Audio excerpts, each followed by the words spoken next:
ही दयालु ब्राह्मण रहता था। उसका दिन नित्यमय ध्यान और सेवा में बीतता था।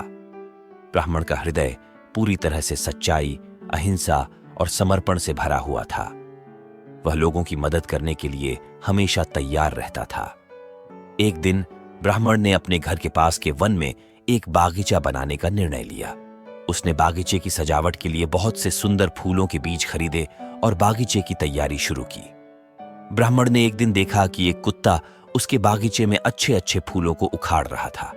ब्राह्मण ने देखा और दुखी हो गया, लेकिन उसने कुत्ते को मारने का निर्णय नहीं लिया। उसने कुत्ते को देखकर उससे पूछा, तुम इतने सुंदर फूलों को क्यों उखाड़ रहे हो? कुत्ता ने कहा, मैं जब यहां आया तो यहां का कोई मालिक नहीं था, इसीलिए मैंने सोचा कि यह सभी फूल मेरे लिए हैं। मैं उन्हें अपने घर ले जाऊंगा और यहां मेरे लिए एक बहुत सुंदर बगीचा बना लूंगा। ब्राह्मण ने हंसते हुए कहा, तुम्हारा यह विचार बहुत ही सरल और निर्भीक है।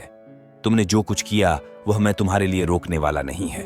तुमने अपनी आत्मा में सच्चाई देखी है और उसके अनुसार किया है।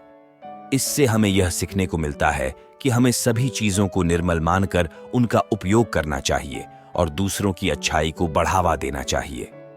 इस कहानी से हमें यह सीखने को मिलता है कि सहानुभूति, दया और सच्चाई के साथ जीवन जीना हमें सुख, शांति और संतुलन प्रदान कर सकता है।